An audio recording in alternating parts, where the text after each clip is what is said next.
Welcome to Missing the Mark, where we look for meaning in strange places. I'm Christopher. Okay, I'm hoping this is going to be the last time that I talk about the burden of proof, but I got a question from Tradcal in the comments saying, okay, if the burden of proof is not a law of logic and it's not a logical fallacy, then what is it, and why is this something that a lot of people have talked about and something that's been accepted around? So, now because it's sort of a multi-part question, especially in particular regarding where has it been accepted, I'm going to have to answer it to some degree in parts, but I'm really hoping I can keep this one from not becoming overly long. So here goes. Okay, first off, as I had mentioned before, the burden of proof is essentially the observation, to the degree that there's something legitimate about this. The burden of proof is essentially the observation that if you cannot compel somebody to do something, you have to persuade them to it. And that is a true observation about people. If you can't make them do it, you have to talk them into it. Now, there is one other thing. Okay, let me say this as a sort of caveat to what I said before. There is something that related to the burden of proof that would be entirely fallacious that simply basically never happens. So if a person were to say, I have absolutely no reason to believe that such and such is the case, I can offer, I not only am not going to, but cannot offer any possible reason to believe in something. But if you cannot disprove it, it is therefore true. Well, yeah, that would be lousy reasoning. That isn't true, it doesn't follow, and so on. No one does this. As I said, the thing is, most people's arguments are, I'm guessing 90%, 95% implicit. They don't actually state these things because they kind of assume that everybody knows them. Often, I think, people are far too much on that side. They should actually make their arguments more explicit, in general. But because arguments are, to a great degree, something like 90, 95% implicit, when a person says, like, here is this thing, and they believe the other person knows the reasons why they believe in it, and then say, well, can you disprove it? They are not saying you have to believe in something if you have no ability to disprove it. What they're saying is, implicitly, there's this mountain of evidence that I have that I didn't just say out loud. Can you actually show that this evidence does not lead to the conclusion? Because otherwise, here's this evidence which leads to the conclusion. Now again, most people are not, in fact, trained in philosophy. Most people are not trained in logic. Most people tend to be very sloppy in what they say. But this is, by and large, what people actually do mean if they say anything that sounds kind of like this. So, this is why I had mentioned it in the comments somewhere. I don't show up in the comments very often. By the way, if you want to get in touch with me, go to my website, I have it linked, and get in touch with me that way, or find me on Twitter, what have you. I don't have a lot of time to read the comments, and YouTube does not have a good interface for it. Because I've got a lot of videos, and it doesn't have a good interface for looking at the comments from multiple videos at once. Anyway, so if you want to get in touch with me, do it outside of YouTube.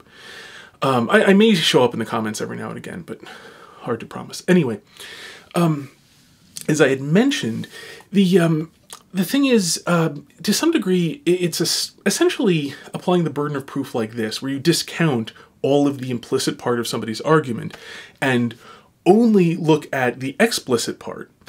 This is essentially creating a straw man of their argument. To some degree, in a sense, maybe you could say they deserve it since they didn't make their argument explicitly.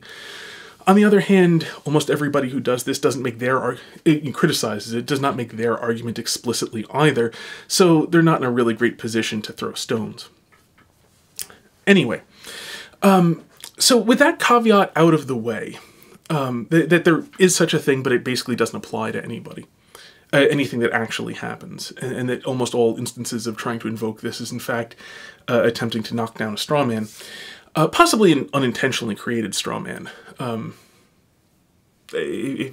won't get into it.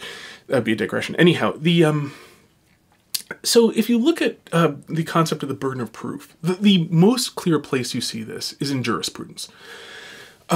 And you see it now you see it in differently. You see different ideas of this in different courts of law, but the basics are pretty much universally true, and the basics are this, that ordinary citizens are going about living their lives.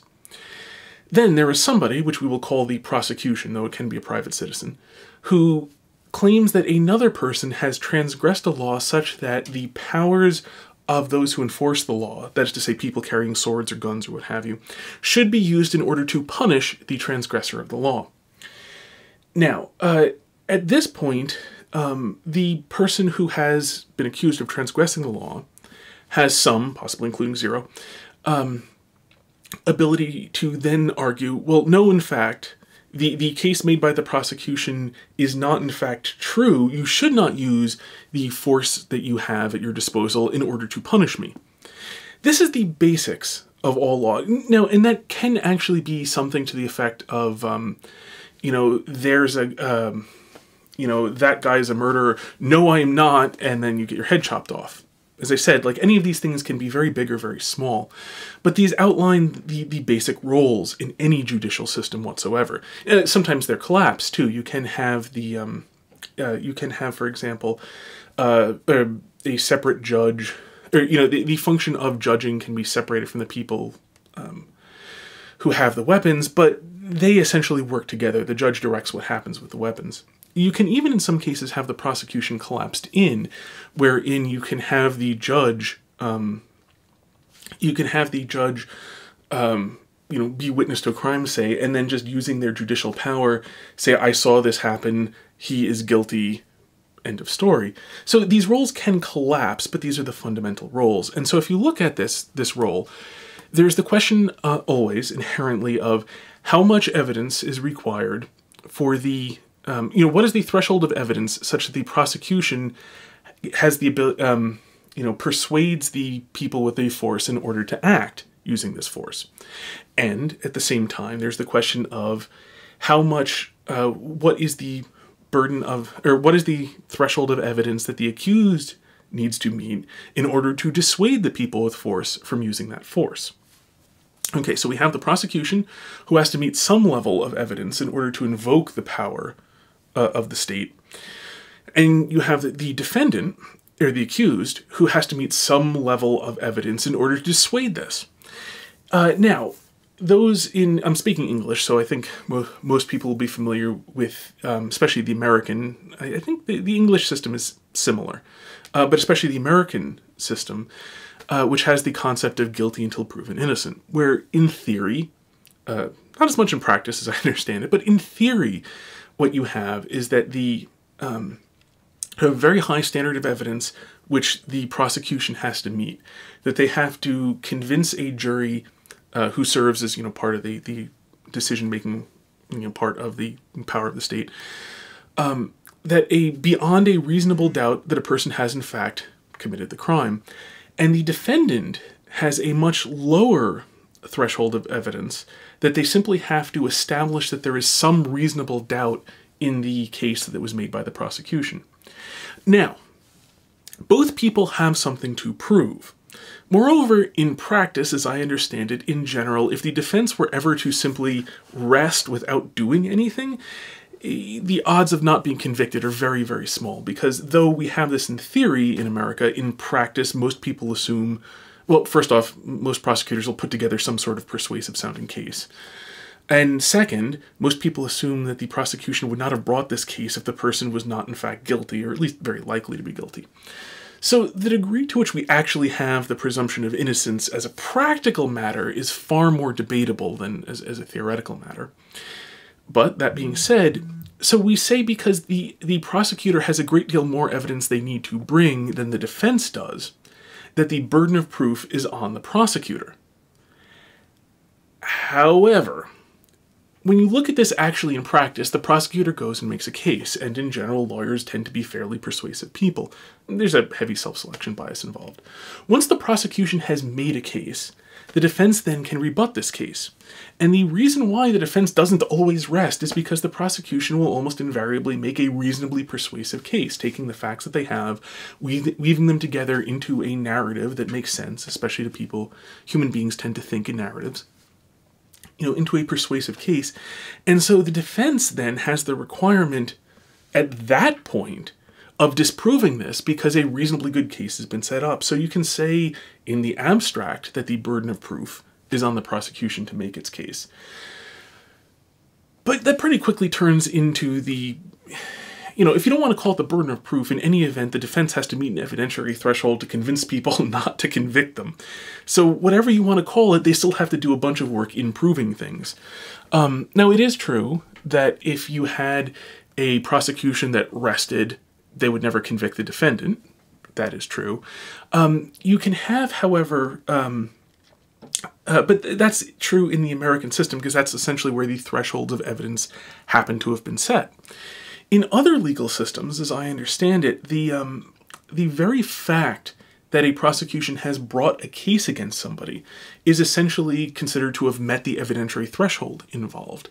I've heard, I don't know, take this with take this with a grain of salt, 2 meters on a side, but I've heard that this is somewhat true of the Japanese system, that it is presumed within Japan, within Japanese criminal law, that if the prosecutor has actually brought a case forward in front of judges, it is because the defendant is guilty, at which point the burden of proof is on the defendant in order to prove that the prosecution was in fact mistaken. When you look at it, of course, you can still say that there's a burden of proof on the prosecution because they have to actually bring charges forward. But once they've brought those charges, that's considered to have met the evidentiary standard. So now you can say in a broad sense that the burden of proof is on the defendant because the defendant has more work to do. In neither case is there anybody who doesn't have work to do within these legal systems. It can be very simple work. It can be very easy work. Although in cases where it is presumed that the prosecutor will have done all the hard work of building the case beforehand. That is to say that, again, with my quite possibly very flawed understanding of the Japanese system, and if it's not the Japanese system, take it as a hypothetical.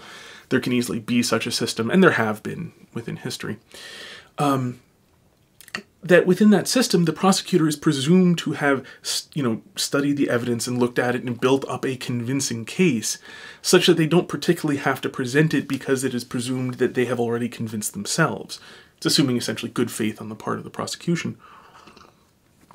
But, that's an entirely possible thing to do.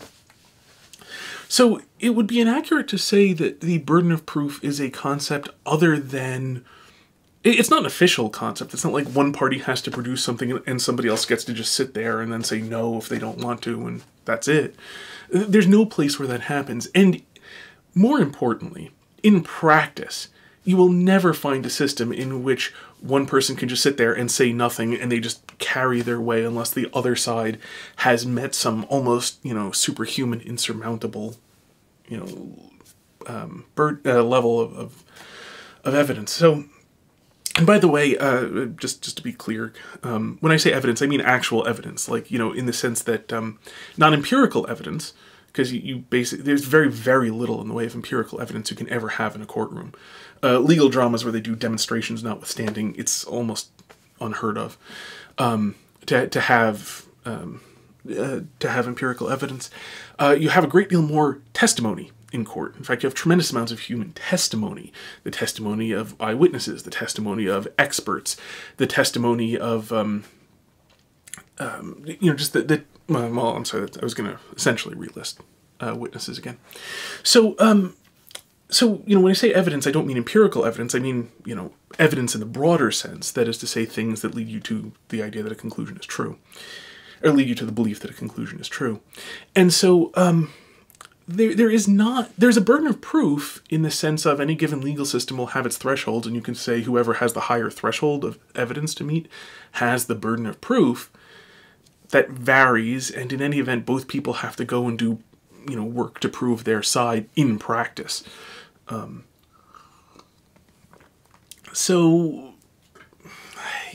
there a burden of proof there? Well, sort of, kind of, but I mean, if you look at it, not at all in the sense that people tend to invoke it on the internet. You can see, you will see a burden of proof too in things like a mock trial, debate clubs that are essentially, holding pretend trials, for example, will establish things like a burden of proof. I've heard of debate societies that have a burden of proof, like scored debates, essentially. that will have a burden of proof, but I've been in debate clubs when I was significantly younger, and I never saw one that had anything like a burden of proof. You were just judged by, even when they were judged, you were judged by how good were the arguments you made. Both sides were judged, both sides had to argue, their side of it, and whoever had the better arguments, according to the judges, won. There was a burden of proof isn't very useful in that. More so in court for, again, the reasons, because it relates to the American judicial system, somewhat abstracted. There aren't, you will find burdens of proof in anything analogous to this. So, for example, in a, like if you're accusing somebody in a, like a social media thing of having committed abuse, you have to, then produce, you have to then produce the evidence of the abuse. You have to be able to point to where the abuse happened. A mere allegation without being able to point to any of the social media communications is insufficient. At the same time, it then tends to be like you point to what you think are the abusive, whatever it be, Facebook post, tweets, whatever it is. And then at that point, though, so to some degree, like you say, like, here's the evidence. But at that point, there really isn't a burden of proof because neither side gets to argue it. There's just a judge who judges whether or not this meets the community standards of the thing. So there isn't, much of a burden of proof there. You can kind of say there is one. I'm kind of hard pressed to point, to look to other things that aren't, deeply analogous. You can find some theories, for example, of how certain disciplines are supposed to work that will claim there is a burden of proof. Sort of, you can see like a scientific method, for example, where, in theory, there's a burden of proof on, suppose, like the person proposing the theory. But I mean, this is just the ordinary human aspect of somebody who is suggesting that people believe something will then give them some reason to do it. Again, as I said, like, this doesn't really apply to anything in the religious context because religious people have reasons for it. I know atheists love to dismiss these reasons, but, for example, there is human testimony about this thing is evidence. That's what, especially given the court example, testimony is evidence. You can accept it or reject it, but in any event, it is evidence. I mean, to claim it's not evidence is just let's just be stupid. Anyway, sorry,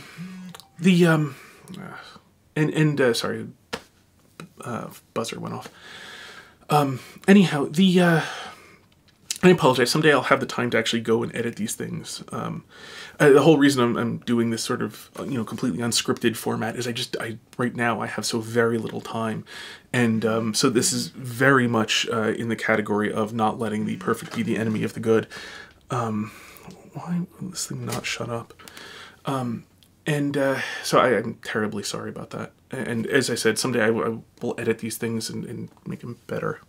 For now, it's all I can do to actually make them and get them up, even at all. So anyway, getting back to burdens of proof, there's very, very, very few human cases, in essentially none, really, in which a person says, believe this for no reason whatever.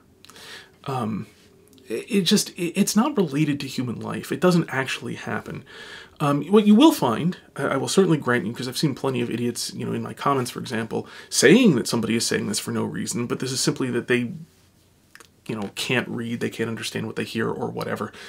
Or they're just, utterly unfamiliar with things they should be aware of. There's some basic background knowledge we tend to expect of all even slightly educated people. Like, for example, that Christianity is, a historical religion in which there are people who claim to have seen certain things happened. Hey, look, it's evidence. Anyway, as I said, you can say it's inconclusive. You can say it doesn't, it's not strong enough to support the claim or what have you. But the moment anybody has any evidence, talking about a burden of proof is not very relevant. Now, why is it that atheists drone on about the burden of proof? on the internet, declaring that Christians have the burden of proof. Sometimes stated generally, but in any event, they'll ignore the convertibility of claims into negative claims and so on, and that everybody sort of, at least at the minimum, implicitly claiming all sorts of things, like, for example, claiming that it is reasonable to not believe in God. We live in a contingent world. To claim that there's no non-contingent source for this contingency, that this could possibly exist is, well, frankly, it's actually not rational. For reasons I'm not getting into at the moment. You can go look them up in the Summa Theologica, or the probably better, the Summa Contra Gentiles, or 10,000 other places. But in any event, so why do atheists bring this up so much? Because this is the other place you will see people talking a lot about a burden of proof. And the answer basically, and I'm sure that atheists will deny this up and down, because of course it's sort of inherent in it, is that essentially a great many atheists on the internet, and I'm talking about, internet atheists here, not atheists more generally, but internet atheists, a lot of them, I'm pretty confident, really want to be like Statler and Waldorf from the Muppets. Or to take a slightly more current example, like T.J. Kirk, for example. That is to say, they want to be people who are famous and get applauded and so on for heckling. I mean, just, put very simply, saying like, hey, he's doing a bad job. Look at this idiot. Look how dumb he is. And I mean, don't get me wrong. Heckling could be a ton of fun.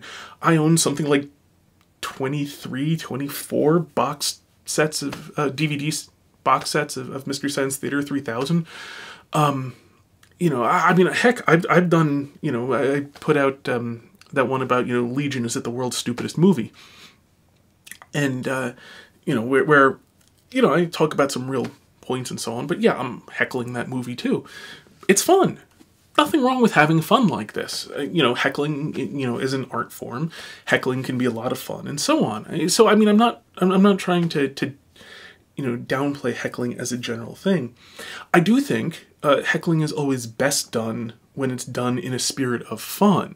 That is to say, when it will acknowledge what is done well as what is done badly. I don't know if any of you ever watched Todd in the Shadows. I haven't watched him in a while, but a music critic. And I remember one of his reviews really, really stuck out. And this is illustrating this point.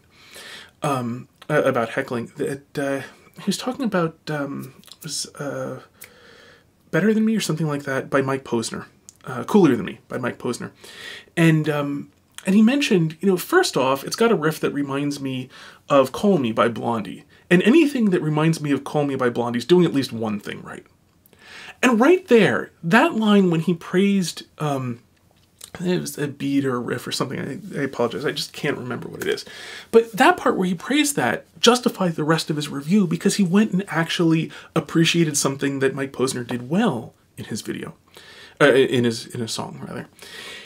And so I do think that in general, heckling is always best done from that sort of perspective. And in Mystery Science Theater 3000, it does have very much an element of laughing along, because here are people making a not very high budget movie, and you can occasionally see that sort of thing, like when they joke about using cheap props to look like futuristic space stuff, and then they do that sort of shamefacedly looking around and then continue, like, they got it. And in general, they they made fun of things in a sort of sympathetic way. Not always, to be sure, but especially the best of Mystery Science Theater 3000 tended to do that. I think that's true of heckling generally, that heckling is best done from a spirit of, charity. I tried to do that. Like, I tried to mention that, like, some things look cool. I mentioned a few good lines that I thought were good lines in Legion. There are a lot of problems surrounding them because it was a bad movie. But nonetheless, I tried to give credit where credit is due. When things were, I think I mentioned, seeing where something looked pretty and so on. So that is the thing about heckling. So let me qualify and so on. But, as a general rule, I'm not saying there's anything wrong with heckling as such.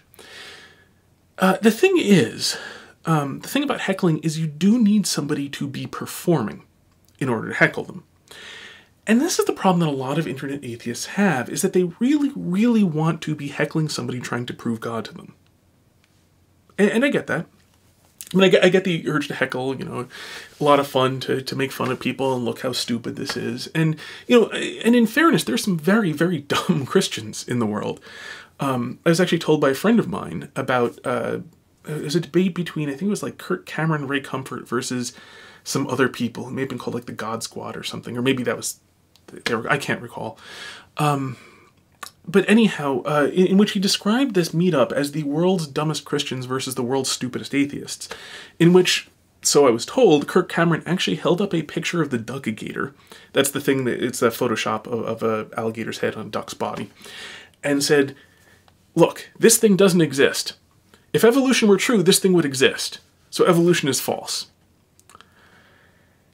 And then, so I was told, in response to the non-existence of the Duck-a-gator supposedly disproving evolution, one of the atheists, sort of dumbfounded, said, but how would that even reproduce? Which I've got to say may be one of the stupidest possible counter-arguments to this most idiotic of arguments. So in that sense, the two seem to be well fitted for each other. But, evolution is false because the Duck-a-gator doesn't exist may be one of the dumbest arguments I've ever heard, and it is quite right to laugh at something that freaking dumb. No argument for me there. But what you have is a lot of people, and especially the less intelligent ones, because the thing is, a lot of people who are heckling will essentially play dumb when they heckle. It can very often heighten the humor, but the thing is, heckling can't really be done even halfway decently by people who aren't pretty intelligent. If you ever see heckling done by somebody who isn't at least as intelligent as the people they are heckling, it tends to be incredibly painful and really fall flat, and the only people who actually appreciate it are people much, much, much, much, much less intelligent than the people doing the heckling. You have to thoroughly understand something in order to heckle it properly. If you don't thoroughly understand it, you just make yourself look like an idiot. But the thing is, people who aren't very intelligent also want to heckle. As has been pointed out in other social circumstances, somebody where the best they could possibly do in their entire life is being an assistant manager at McDonald's. Still has to earn a living. They still have to live. They still have an entire life to live. And so trying to organize society around only people who can be CEOs of Fortune 500 companies is massively mismanaging society. Okay, same sort of thing applies here. That even people who aren't very bright want to heckle. The problem is they don't know how to do it, and they can't. Unfortunately, one of the downsides to not being intelligent is it's very, very hard to recognize when someone is more intelligent than you. Incredibly so when they disagree with you.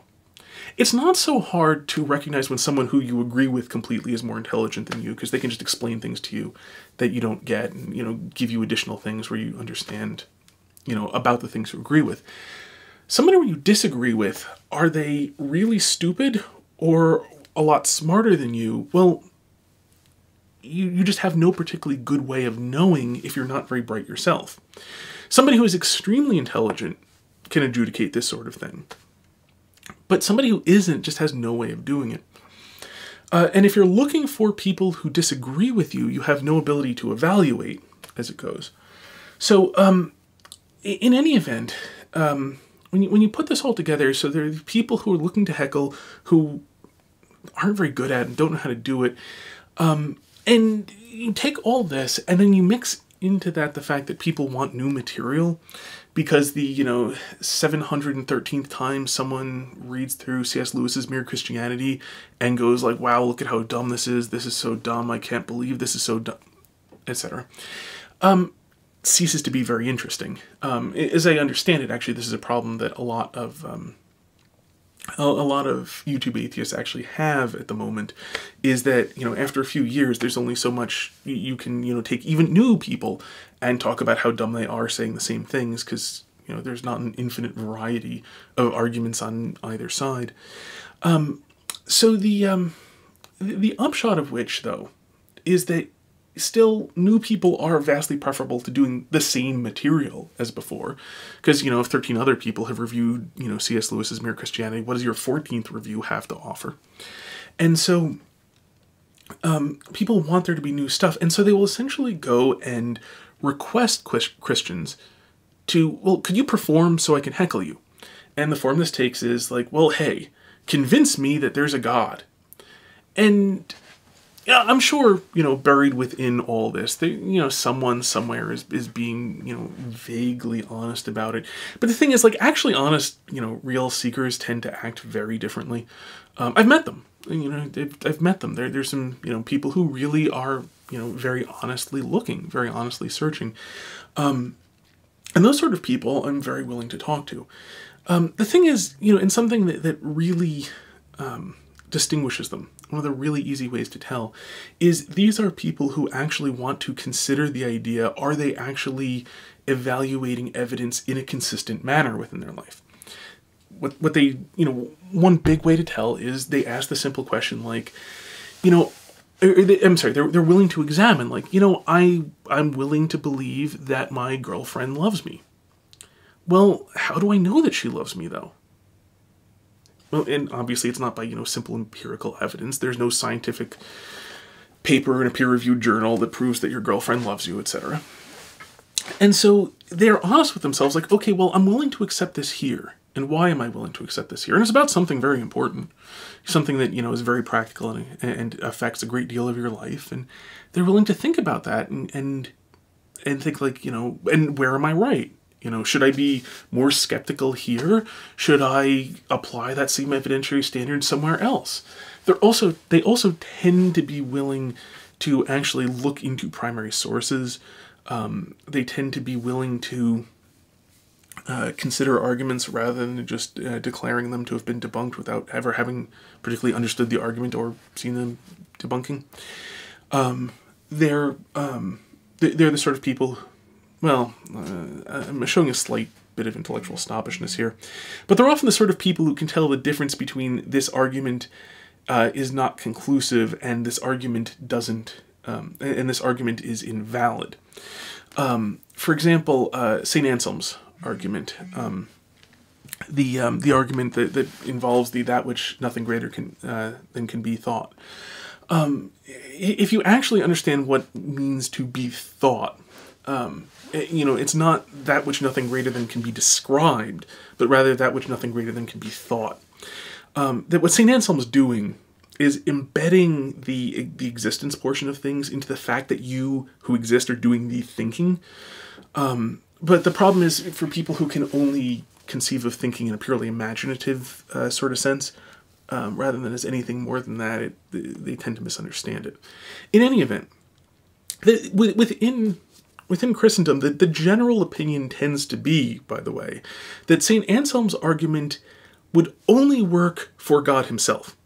That no one else can think that which nothing greater than can be thought in the relevant manner other than God. So it would work perfectly well for God, but it doesn't actually work for people, which is not the same thing as it's being invalid. It's just there are premises the truth of which you cannot possibly evaluate.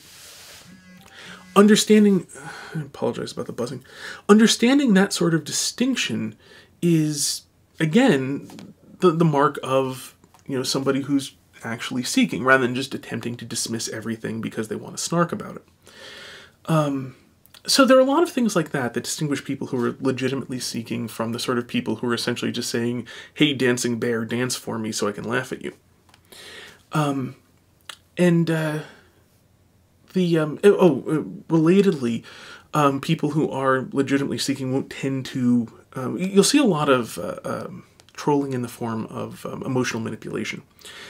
So another way to recognize this sort of thing, because you'll see it all over the place in my comments on Twitter, everywhere, is you'll see the people who are like, who will say things to the effect of like, well, I'd really like to know the truth if it's there, so, if you can, please prove this to me. They don't have anything specific. They won't tell you what they've already read. They won't give you any sort of starting point. They just ask you to start from a blank, unknown slate. That in itself is a huge, huge tip-off. This is not a sincere person. Because if you, on any subject whatsoever, if you sincerely want knowledge and you're asking somebody to spend time and effort to give you the knowledge that they have, you'll give them some indication of your starting point. And on something with as much background material easily and cheaply and readily available as does God exist. If a person doesn't tell you what they've already read and what they've thought about it, if a person doesn't have any questions about anything, this is not somebody who has in fact seriously attempted to find any sort of answer. This is a person who just wants you to perform. Now, there's an asterisk. If somebody has literally never heard of this before, then you know, what's this thing you're talking about? Can you explain it to me? Is it reasonable? Sort of thing. If you're searching out people on the internet in order to have an argument with them, you've heard about this before, and so, you know, that becomes a major tip-off. There are other things like the emotional abuse of, like, I'm sorry, not emotional abuse, emotional manipulation, attempted emotional manipulation of the, like, you know, well, I thought you would be different. You know, I had hoped I would find somebody who could actually do it. You know, so many people hadn't been reasonable, but, you know, you seemed like you would be reasonable. You know, anything like that. Anything of the, like, you know, I'm in jeopardy and you're the one person who can save me sort of thing is very much an attempted emotional manipulation. They're attempting to prey upon our desire to save people, to, you know, to help people in order to get you to perform. You know, all this sort of stuff are good ways of telling the difference, and you see a lot of the things I described as the, like, you know, please perform. And those are, incidentally, all the people who invoke the burden of proof, at least very much in my experience, and the experience of everybody I know, is that the people who invoke the burden of proof is on the Christian, are people who essentially are really, really hoping the dancing bear will perform so that they can do their, you know, stage show in front of it, roughly. That's an overview of the burden of proof and the sorts of places you find the burden of proof and the sort of people who, you know, talk about the burden of proof as a thing. It has some legitimate uses as a sort of vague description. Those uses do not, in general, have much of anything to do with the way it gets invoked in discussions about God. Yeah. I think that covers it pretty reasonably. I mean, I'm sure there are a few places where people will talk about a burden of proof that I've left out, but I suspect that they will tend to all, you know, fit into something I've already discussed. So hopefully that will, you know, answer the remaining questions of people who have questions. I am sure I'm going to get a bunch of trolling comments here, just like I have on the rest. I love the people who say, oh, so disagreement is trolling. No, not disagreement is trolling. There are people who can disagree with me. It's the people who are not, very clearly not being at all serious in what they say, who are doing the trolling. In any event, all the people involved in generally don't seem to be able to comprehend what they read anyhow. I really wish, if anyone knows, before I end, just a great resource request. If anyone knows someplace run by atheists or agnostics who will, for a fee, teach atheists how to understand what they read, on a purely secular level, I get so many who on a purely secular level just can't even comprehend what they read, such that they will attack people for the opposite of what people said. Please let me know. I'd love to be able to direct some of the atheists I run across to someplace that will actually teach them how, you know, teach them basic reading comprehension. I've run into so, you know, too many of these people who've been massively failed by whatever schooling system they've been in, and you know, frequently come away with the exact opposite of what was meant by the thing they just read. And as I said, in secular context, not just religious context. So if anyone knows of one of those sources, let me know. I'd love to be able to pass this on. It would actually help these people. So anyway, that's the burden of proof, at least some reasonable amount thereof, and where it's legitimate and what it means, and where you also see it in its less legitimate forms. So until next time, may you hit everything you aim at.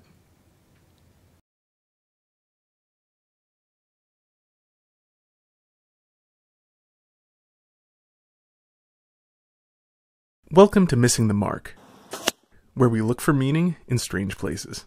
I'm Christopher.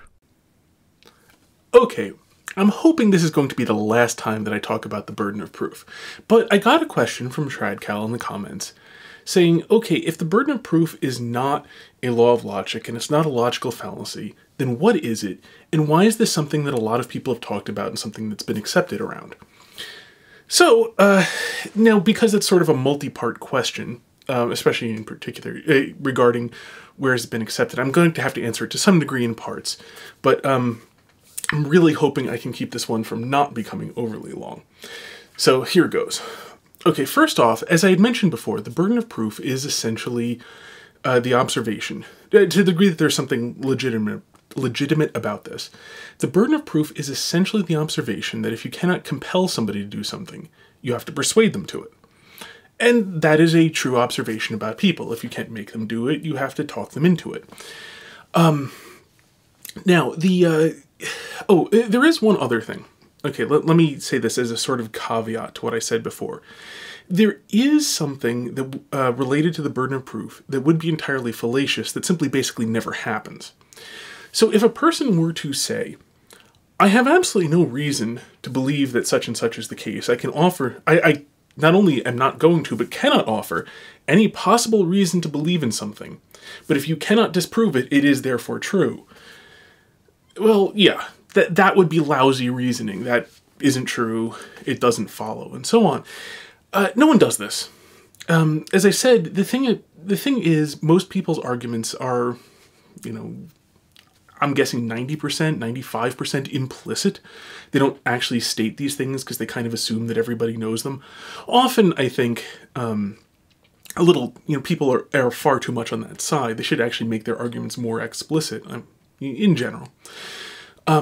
But because arguments are, to a great degree, something like 90-95% implicit, when a person says, like, here is this thing, and they believe the other person knows the reasons why they believe in it, and then say, well, can you disprove it? They are not saying you have to believe in something if you have no ability to disprove it. What they're saying is, implicitly, there's this mountain of evidence that I have that I didn't just say out loud. Can you actually show that this evidence does not lead to the conclusion? Because otherwise, here's this evidence which leads to the conclusion. Now again, most people are not, in fact, trained in philosophy. Most people are not trained in logic. Most people tend to be very sloppy in what they say. But this is, by and large, what people actually do mean if they say anything that sounds kind of like this. So, this is why I had mentioned it in the comments somewhere. I don't show up in the comments very often.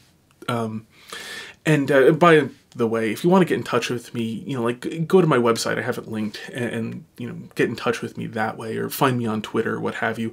I don't have a lot of time to read the comments, and YouTube does not have a good interface for it. Because I've got a lot of videos, and it doesn't have a good interface for looking at the comments from multiple videos at once. Anyway, so if you want to get in touch with me, do it outside of YouTube. I may show up in the comments every now and again, but hard to promise. Anyway, as I had mentioned, the thing is, to some degree, it's essentially applying the burden of proof like this, where you discount all of the implicit part of somebody's argument and only look at the explicit part. This is essentially creating a straw man of their argument. To some degree, in a sense,